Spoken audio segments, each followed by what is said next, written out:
Morning guys आज हम आपको कुछ मौलिक संक्रियाएं समझाएंगे। जैसे मौलिक संक्रियाओं का मतलब होता है प्लस माइनस डिवाइड मल्टीप्लाई, तो इनको कहते हैं संक्रियाएं, ऑपरेशन। मैथ के ये ऑपरेशन होते हैं, ये सिंबल। तो कैसे प्लस किया जाता है, कैसे माइनस किया जाता है, कैसे डिवाइड किया जाता है, कैसे मल्टीप्लाई किया जाता है, ठीक है, ये सब ऑपरेशंस में आते हैं। ये चारों मौलिक ऑपरेशंस हैं मैथ के। तो यहाँ पर जैसा कि आप देख पा रहे हो, यहाँ पर एक गणित का सवाल दे रखा है। यहाँ पे लिखा है रीना के घर में 75 आम थे, घर के लोगों ने उनमें से 36 आम खा लिए, बताएं अब उसके घर में कितने आम हैं। तो यानी कि यहाँ पर आम कम हो रहे हैं, आम खा लिए हैं, जो टोटल आम थे उसमें से खा लिए हैं, आम कम हो रहे हैं। तो इसमें पूछा गया है, पहले सवाल में क्या जानकारी दी गई है। तो सवाल में जानकारी दी गई है कि घर में कितने आम हैं, 75 आम हैं। तो एक जानकारी तो दी गई है, रीना के घर में 75 आम हैं, एक जानकारी तो ये है। दूसरी जानकारी दी गई है घर के लोगों ने आम खा लिए, घर के लोगों ने आम खा लिए बराबर कितने आम खा लिए, 36 आम, 36 आम मैंगोज घर के लोगों ने खा लिए। तो ये दो जानकारी दी गई हैं। तो हमने इसमें मैथ में लिख दिया है, बराबर करके लिखना है। पहला थोड़ा सा मैंने सीधा सेंटेंस के रूप में लिख दिया, लेकिन आप ऐसे भी लिख सकते हो, रीना के घर में आम बराबर 75 आम। सवाल में क्या पूछा गया है, तो सवाल में क्या पूछा गया है, लिखा हुआ है बताएं अब उसके घर में कितने आम हैं। यानी कि सवाल में पूछा गया है कि अब उसके घर में कितने आम हैं, यानी कितने आम बचे। तो क्या पूछा गया है, अब उसके घर में कितने आम हैं, ये पूछा है। अब उसके घर में कितने आम हैं, ये पूछा गया है सवाल में, ठीक है, क्वेश्चन मार्क। इसे हल करने के लिए क्या करना होगा, तो इसमें आप देख रहे हैं कि आम कम हो रहे हैं, यानी कि घट रहे हैं। तो इसे हल करने के लिए हमें घटाव करना होगा। क्या करना होगा, घटाव करना होगा। ये घटाव का सवाल है। फिर आगे दिया है जोड़ घटाव गुणा भाग ही क्यों करना होगा, क्योंकि आम कम हो रहे हैं इसलिए घटाव करना होगा, क्योंकि आम घट रहे हैं या कम हो रहे हैं, आम कम हो रहे हैं, इसलिए हमें क्या करना होगा, घटाव करना होगा। उसके बाद इसको सॉल्व करना है, तो हम सॉल्व डायरेक्ट कर लेंगे। रीना के घर में 75 आम, इसमें से घर के लोगों ने खा लिए 36 आम, और इसको कर देंगे माइनस, माइनस का निशान 36 के आगे लगाएंगे। तो हम देख रहे हैं 5 में से 6 नहीं जा सकता, यानी कि 5 कम है 6 ज़्यादा है, तो 5 में से 6 नहीं घटेगा। तो हम यहाँ से एक ले जाएंगे, तो ये हो जाएगा 15, और यहाँ पे बचेगा 6। तो 15 में से 6 जाएगा तो बचता है 9। आप डंडा खींच के या उंगलियों पर जैसे भी आप करते हैं वैसे करके देख सकते हैं। तो यहाँ पर एक बार हम आपको करके ही दिखाते हैं। अगर 15 1 2 3 4 5 6 7 8 9 10 11 12 13 14 15, इसमें से 6 घटा दो तो 5 तो ये गए, और एक ये हटा दिया तो ये बचे 4, 5 6 7 8 9, तो 9 बचा इसलिए आ गया यहाँ पर 9।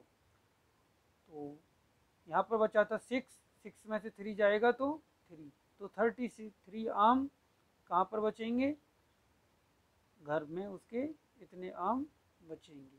तो हम आंसर लिख सकते हैं, उत्तर या आंसर, अब रीना के घर में 39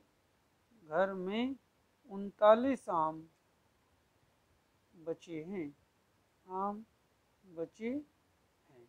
इस तरह हम कर सकते हैं। तो आगे दूसरा सवाल, दूसरे सवाल में क्या देख पा रहे हैं कि बारिश के कारण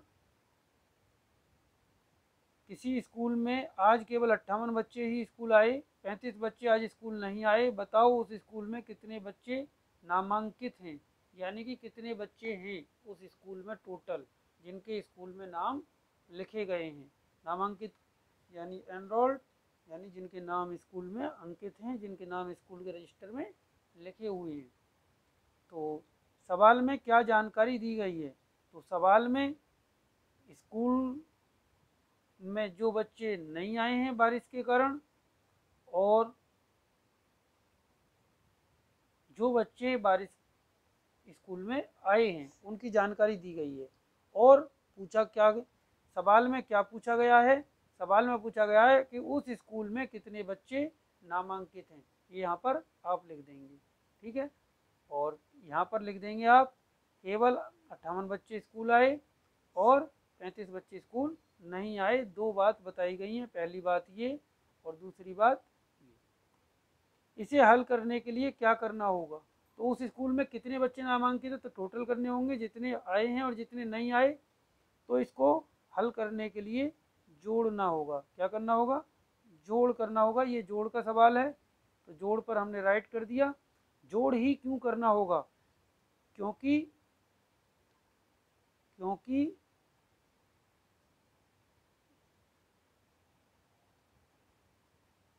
स्कूल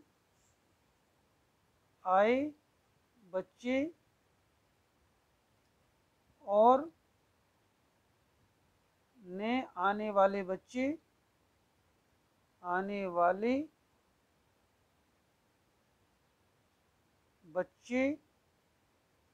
मिलकर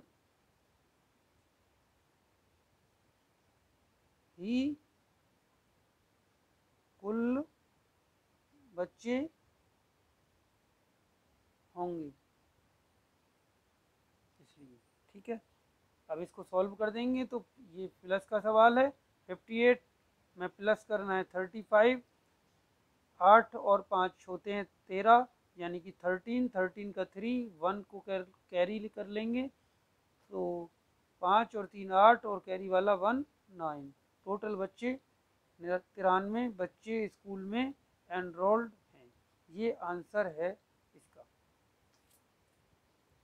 अब नेक्स्ट हम आते हैं, वर्ड प्रॉब्लम हमें दे रखी हैं यहाँ पर। तो यहाँ पर क्या है, एक कक्षा से 75 विद्यार्थी के निकलने के बाद अभी भी उसमें 26 विद्यार्थी बैठे हुए हैं। बताएं पहले से उस कक्षा में कितने विद्यार्थी थे। तो एक कक्षा में 25 विद्यार्थी निकाल दिए, अभी उसमें 26 बैठे हैं। तो बताओ उस कक्षा में कितने थे, तो दोनों को जोड़ देंगे तो 25 प्लस 26, 5 और 6 11, 1 कैरी, 1 और 2 3 और 2 5। तो टोटल छात्र उसमें कितने, इतने छात्र हैं कुल। भेड़ों के झुंड में 36 भेड़ें आने से 63 भेड़ें हो गई, यानी कि 36 भेड़ें आ गई तो 63 हो गई, यानी 36 भेड़ आ जाने से 63 शिफ्ट हो गई। बताओ पहले से वो झुंड में कितनी भेड़ें थी, यानी कि पहले कम थी अब ज़्यादा हो गई, तो कितनी ज़्यादा हो गई, तो जितनी अब हैं उसमें से जो पहले थी उनको माइनस कर देंगे, नहीं जो नई आई हैं उनको माइनस कर देंगे, तो जितनी पहले थी वो बच जाएंगी। तो ये सवाल है घटाव का। तो 63 माइनस 36 6 हो जाएगा, तो 3 में से 6 नहीं जाएगा, एक यहाँ से ले लेंगे 13 हो जाएगा, 13 में से 6 जाएगा तो 7 बचेगा। आप करके देख लेंगे, उंगलियों पे गिन लें, चाहे डंडा खींच के कर लें।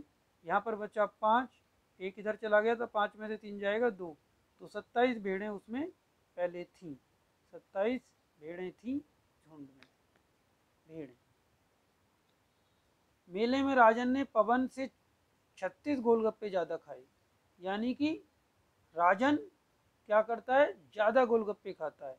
कितने ज़्यादा खाता है, 36 खाता है। किससे, पवन से, यानी पवन कम खाता है।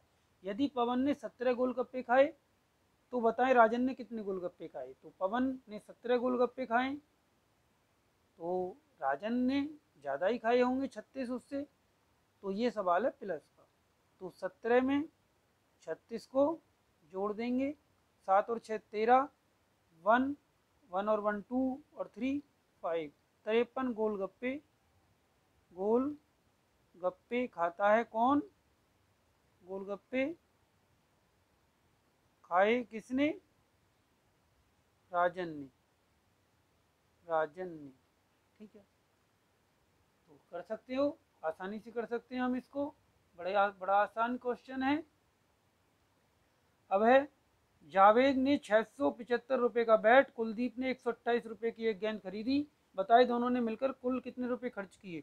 तो दोनों के रुपयों को जोड़ देंगे हम, दोनों के रुपये जोड़ देंगे, ये जोड़ दिए दोनों के रुपये, प्लस का निशान लगाएंगे और प्लस कर देंगे। 5 और 8 13, एक हासिल, 1 और 7 8 और 2 10, 10 की 0, एक हासिल, 6 और 1 7 और 1 8, 803 रुपये उन्होंने कुल खर्च किए, रुपये कुल खर्च, ठीक है।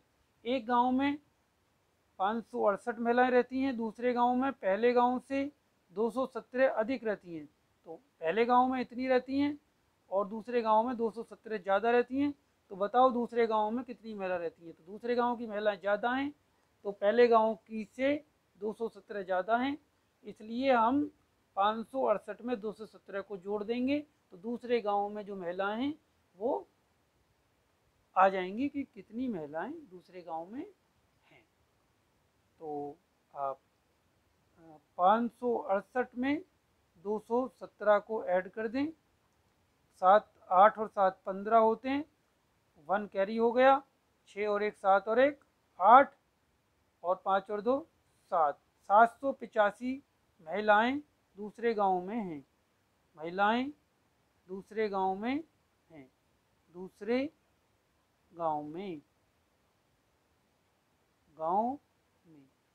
हैं, ठीक है। ये हमने लिख दिया पूरा। फिर है, राहिला के पास गुरमीत से 275 रुपये अधिक हैं, यानी कि राहिला के पास ज़्यादा पैसे हैं और गुरमीत के पास कम है। इसके पास कम है, इसके पास ज़्यादा है। कितने ज़्यादा हैं, 275 रुपये ज़्यादा हैं। यदि राहिला के पास 563 रुपये हैं, तो बताओ गुरमीत के पास कितने रुपये हैं। तो गुरमीत के पास कम है, तो हम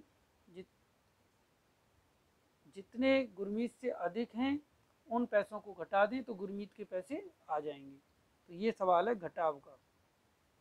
563 में से 275 को घटाना है, तो ये 3 में से 5 नहीं जाएगा, यहाँ से ले लेंगे 1, यहाँ पे बचेगा 5, तो 13 में से 5 जाएंगे तो बचेंगे 8, यहाँ पे बचा 5, 5 में से 7 नहीं जाएगा, 5 इससे 1 ले आएगा, ये हो जाएगा 15, यहाँ पे बचेंगे 4, 15 में से 7 जाएगा, बचेंगे 8। आप करके देख सकते हो उंगलियों पर या लाइन खींचकर, और फिर उसमें से क्रॉस कर देंगे 7 लाइन 15 में से, ये है 4, 4 में से 2 जाएगा तो बचेगा 2, तो 288 रुपये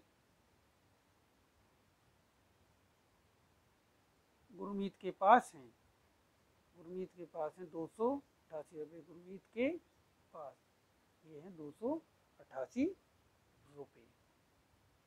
अब नेक्स्ट आता है आगे, नेक्स्ट आता है आगे, तो इसमें क्या है, ये कह रहा है कि मेरे पास जितने रुपए हैं उससे 348 अधिक रुपए रवीना के पास हैं। यदि मेरे पास 560 हैं तो बताएं रवीना के पास कितने रुपए हैं। तो रवीना के पास 348 ज़्यादा है मुझसे, तो जितने मेरे रुपए हैं उनमें मैं 348 और प्लस कर दूंगा। तो मेरे पास हैं 560 रुपये, इसमें मैं 348 और प्लस कर दूंगा। तो ये रवीना के पास जितने रुपए हैं वो आ जाएंगे। तो 8, 10, 6 और 4 10, एक हासिल, 6 और 3 9, 908 रुपये रवीना के पास हैं। किसके पास हैं? रवीना के पास हैं। एक दुकानदार 525 रुपये में एक पंखा खरीदा और 575 रुपये में बेच दिया। तो यानी कि ये हो गया सीपी, ये हो गया एसपी सेलिंग प्राइस, और ये हो गया सीपी कॉस्ट प्राइस यानी कि क्रय मूल्य, और ये हो गया विक्रय मूल्य। तो जब विक्रय मूल्य क्रय मूल्य से ज़्यादा होता है तो होता है लाभ। तो ये कह रहा है बताए दुकानदार को कितने रुपए का फायदा या नुकसान हुआ। फायदा यानी कि लाभ हुआ। तो दुकानदार को कितना लाभ हुआ। तो लाभ निकालने के लिए फॉर्मूला है हमारे पास। तो लाभ कैसे निकालते हैं? लाभ बराबर होता है विक्रय मूल्य माइनस क्रय मूल्य, ये होता है लाभ। तो विक्रय मूल्य हमारे पास है 575 रुपये, माइनस कर देंगे 525 रुपये। यहाँ पर करके देख लो, 575 माइनस 525, 5 में से 5 गया 0, 7 में से 2 गया 5, 5 में से 5 गया 0, तो 50 रुपये आ गए। आंसर आ गया 50 रुपये। तो 50 रुपये का उसे लाभ हुआ दुकानदार को। मोहन ने एक गाड़ी 7,000 रुपये में खरीदी तथा 800 रुपये उसके मरम्मत पर खर्च किए। कुछ दिनों बाद उसने गाड़ी को 9,000 रुपये में बेच दिया। तो ये हो गया इसका एसपी। बताएं उसे कितने रुपए का फायदा हुआ या नुकसान। तो सबसे पहले तो हमें देखें कि गाड़ी का कॉस्ट प्राइस कितना आता है, ग्रॉस कॉस्ट प्राइस कितना आता है। तो गाड़ी की कीमत, गाड़ी की कुल कीमत जो हो जाएगी वो होगी गाड़ी जितने में ली है और उसमें कितने रुपए उसने मरम्मत में खर्च करा दिए। तो कुल लागत आ जाएगी, यानी कि कुल लागत कितनी होगी 7,000 और इसमें कर दी प्लस 800 मरम्मत के, टोटल हो जाएगा इतना 7,800 रुपये।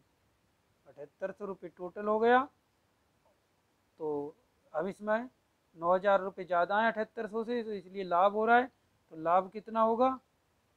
तो लाभ बराबर होगा कि एसपी माइनस सीपी, यानी कि 9,000 में से 7,800 को घटा देंगे, माइनस कर दिया 0 0 और एक इधर लिया 10 हो गया, यहाँ पर बचा 8, 10 में से 8 गए 2, 8 में 7 गए 1, तो 1,200 रुपये का लाभ हुआ। तो उसको हुआ लाभ, फायदा कितने रुपए का 1,200 रुपये का।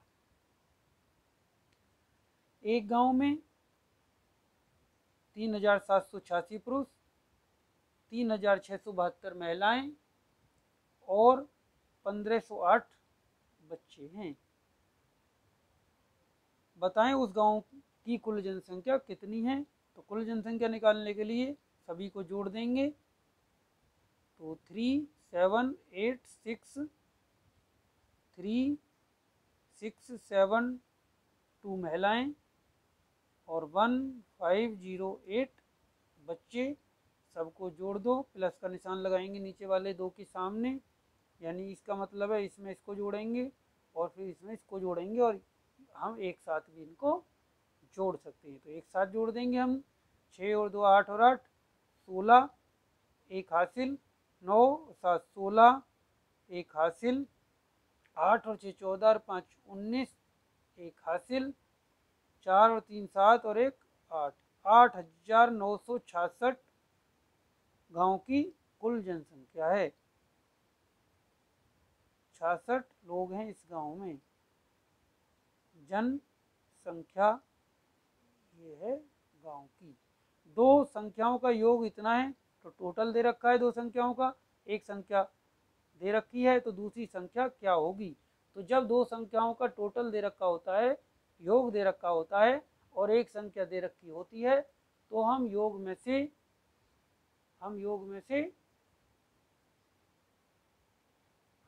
से उस संख्या को घटा देंगे जो दे रखी है हमें। तो गाइस जैसे ऊपर अभी गांव में पुरुष, महिला और बच्चे दे रखे हैं, तो उस गांव की जनसंख्या पूछी थी तो हमने सभी को प्लस कर दिया था और जनसंख्या आ गई थी 8,966।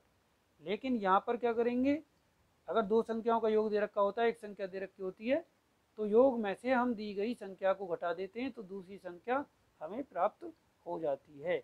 तो दूसरी संख्या बराबर 9,450 में से माइनस कर देंगे 6,983 को, तो यहाँ पर हो जाएगा 10, 10 में से 3 जाएगा तो बचेगा 7, यहाँ पर रह जाएगा 4, तो 4 में से 8 नहीं जा सकता, तो यहाँ से ले लेंगे 1, ये हो जाएगा 14, ये बचेगा 3, 14 में से 8 जाएगा तो बचेगा 6, 3 में से 9 नहीं जा सकता, 1 इधर ले लेंगे, यहाँ 8 हो जाएंगे, 13 में से 9 जाएगा 4 और 8 में से 6 जाएगा 2, तो दूसरी संख्या 2,467 होगी, यानी 2,467 होगी दूसरी संख्या, सेकंड नंबर। ठीक है, तो बहुत इजी है, हम आराम से कर सकते हैं इसको। एक परीक्षा में यहाँ पर देख पा रहे हैं गाइस आप, एक परीक्षा में 7,523 छात्र पास हुए और 1,489 छात्र फेल हुए। बताएं कितने छात्र परीक्षा में बैठे। तो ये पास छात्र दे रखे हैं, फेल छात्र दे रखे हैं, दोनों को टोटल कर देंगे तो कितने छात्र परीक्षा में बैठे वो आ जाएगा।